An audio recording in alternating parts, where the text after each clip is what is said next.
کوئی میں نے اسپیسیفک اس کی ٹریننگ نہیں لی ہے. کچھ لوگ کہتے ہیں آپ نے فائن آرٹس کو پرسو کیوں نہیں کیا, کریٹو سائڈ پر کیوں نہیں؟ فائن آرٹس کو بھی وہ سائڈ بائی سائڈ ہم کر سکتے ہیں اسی طرح, لیکن ایک اوتھینٹک میرا شوق تھا کہ کچھ نہ کچھ بزنس میں اور بزنس اسٹڈیز میں کچھ کروں, تو پھر میں اس کی طرف. لیکن فائن آرٹس تو ایک ایسا ہے کہ آپ سائڈ بائی سائڈ, جیسے رائٹنگ اسکلز ہیں آپ کی, یہ تو آپ کی ایک ایسی ان بلڈ آپ کے اندر اسکلز ہیں نا, آپ کبھی بھی اس کو, ہاں ایگزیکٹلی, آپ کبھی بھی اس کو کسی بھی طرح سے اس کو کر سکتے ہیں. بالکل صحیح. ایم بی اے کمپلیٹ کیا آپ نے اور اس کے بعد جاب کا مرحلہ آیا, کتنی مشکلات آئیں؟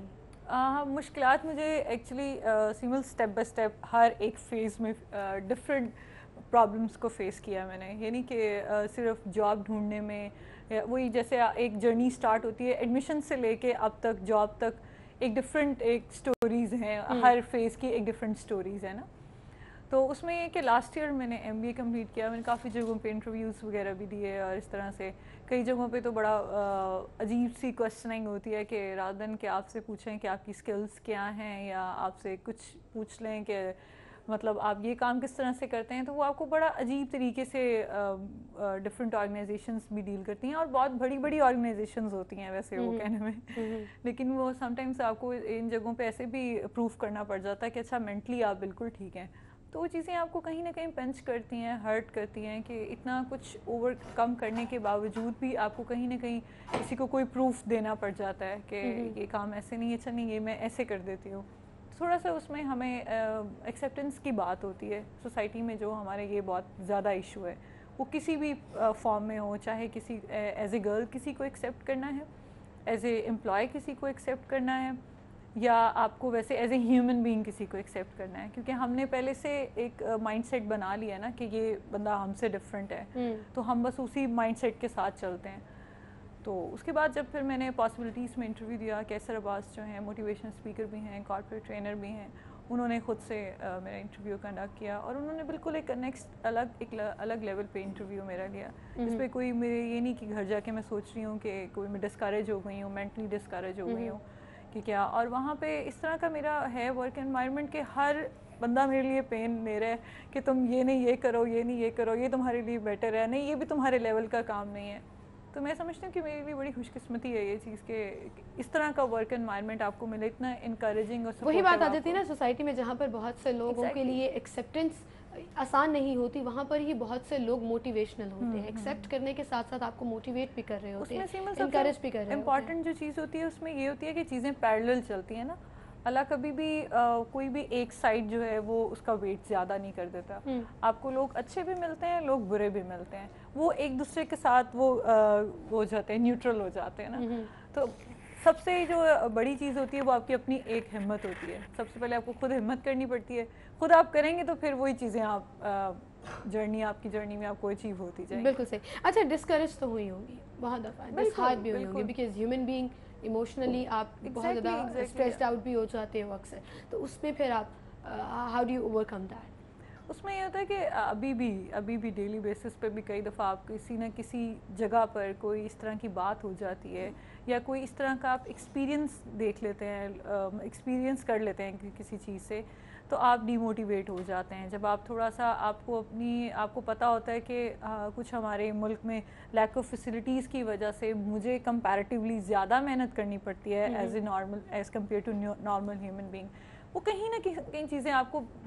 پنچ کر رہی ہوتی ہیں. اور میری جرنی تو اس طرح کی ہے کہ یہ آن گوئنگ جرنی ہے, یہ کبھی بھی کمپلیٹلی اوور کم کسی بھی ایج گروپ میں نہیں ہو سکتی. اس کے جو پرابلمس ہیں اس کو یہ وہی رہیں گے نا, مطلب چاہے میں کسی بھی اسٹیٹس پہ کیوں نہیں ہوں, لیکن جو مجھے میری بیسک جو میری روٹین ہے, یا جس طرح سے میں مینیج کر رہی ہوں اپنی لائف کو, اپنی ذات کو, وہ تو مجھے اسی وے میں کرنا ہے, ہر ایک سٹیج پر اسی جگہ پر کرنا ہے. تو اس میں یہ ہوتا ہے کہ جب میں سوچتی ہوں کہ نہیں اچھا نہیں شاید یہ اس کے بعد کچھ اور ہے, اس کے بعد کچھ اور ہے, کیونکہ جتنی انٹینس پرابلم ہوتی ہے مجھے سے میرا اتنا اسٹرانگ بلیو ہے اتنا ہی اس کا اینڈ رزلٹ جو ہے نا بہت امیزنگ ہوتا ہے. لیکن اس کے لیے یہ ہے کہ آپ کو خود نہیں ڈسکریج ہونا, آپ کو خود سے ڈیسائیڈ کرنا ہے, پہلے اپنے گول اورینٹیڈ ہونا ہے کہ آپ کو کیا کرنا ہے, آپ کو اپنا پاتھ جو ہے وہ کلیئر نظر آنا چاہیے. وہ کہیں نہ کہیں چیزیں آپ کو موٹیویٹ کرتی ہیں. جب آپ اپنے پیرنٹس کی اسٹرگل اتنی دیکھتے ہیں کہ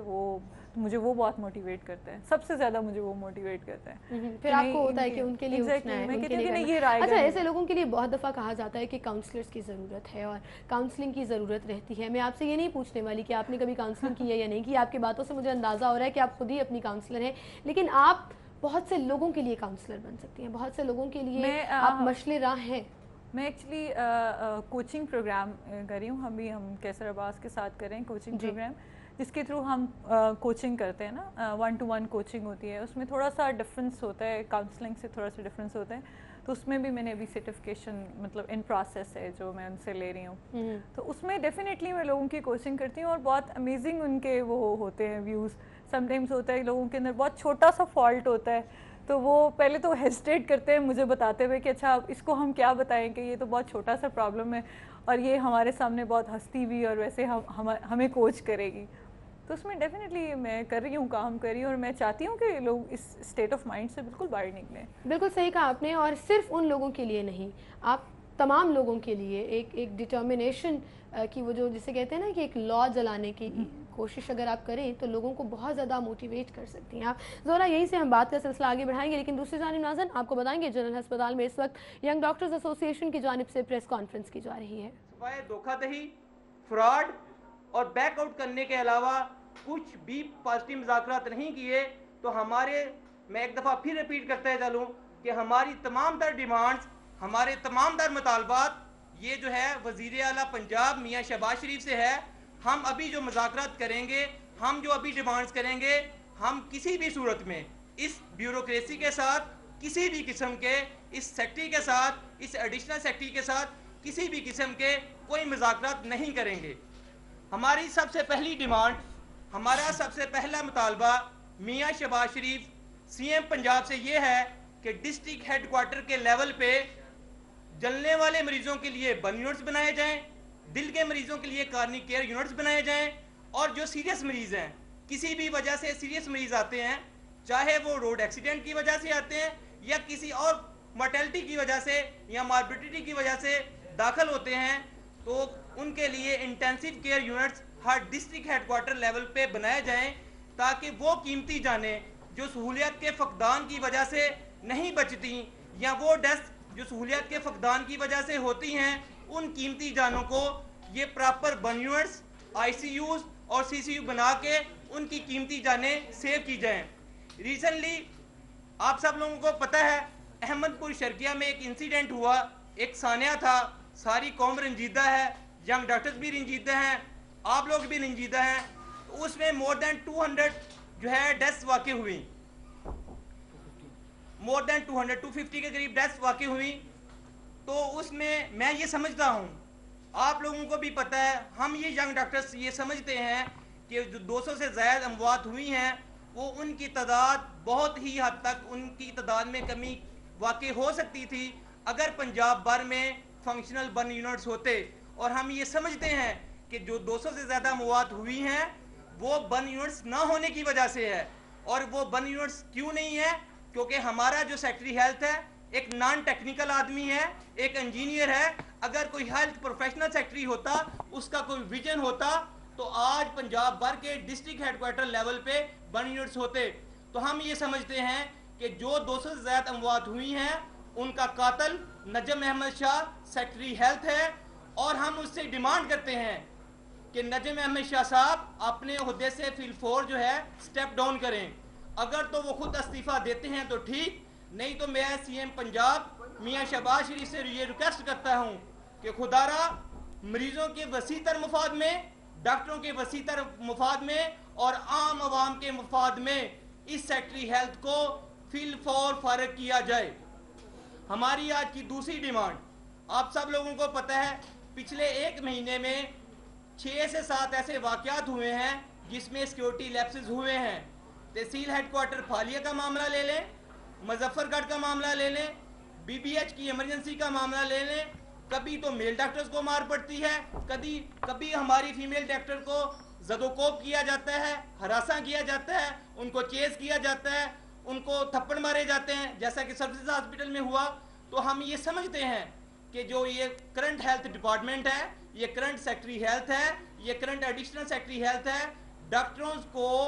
سہولیات دینے میں, سیکورٹی دینے میں بالکل ان کا فیلئر ہے. اور ہم اس بات پہ سمجھتے ہیں کہ اس نہ سیکورٹی نہ دینے کی وجہ سے, اپنے فیلئر کی وجہ سے اس سیکٹری ہیلتھ کو فی الفور ریزائن دینا چاہیے. اور ہماری اس کے ساتھ ساتھ سی ایم پنجاب سے یہ ڈیمانڈ ہے کہ ہاسپٹل کو zero tolerance security zone declare کیا جائے جیسا کہ 2012 کے سرور اسٹرکچر میں تھا. اور ہم یہ ڈیمانڈ کرتے ہیں حکومت وقت سے, حکومت پنجاب سے, کہ ایسا بل لایا جائے, اسمبلی سے منظور کروایا جائے, سیکورٹی لیجسلیشن کی جائے کہ اگر کوئی بھی بندہ ہاسپٹلز میں آ کے مار توڑ کرتا ہے, ڈاکٹروں کو مارتا ہے, عملے کو مارتا ہے, سرکاری عملہ کو نقصان پہنچاتا ہے, تو اس کے خلاف ایک ایکٹ کے تحت, ایک آرڈیننس کے تحت کارروائی کی جائے. ہماری جو آج کی تیسری ڈیمانڈ یہ ہے کہ آپ سب لوگوں کو پتہ ہے, میڈیا والے گواہ ہیں, ہر بندے کو ایک کامن سینس ہے, شعور ہے کہ پنجاب کے لاہور کے ہاسپٹلز ہوں یا پیریفیری کی ہاسپٹلز ہوں, اسپیشلسٹ ڈاکٹرز کی پہلے ہی کمی ہے. اس بات سے آپ بھی ایگری کریں گے. نہ ہمارے پاس کارڈیالوجسٹ این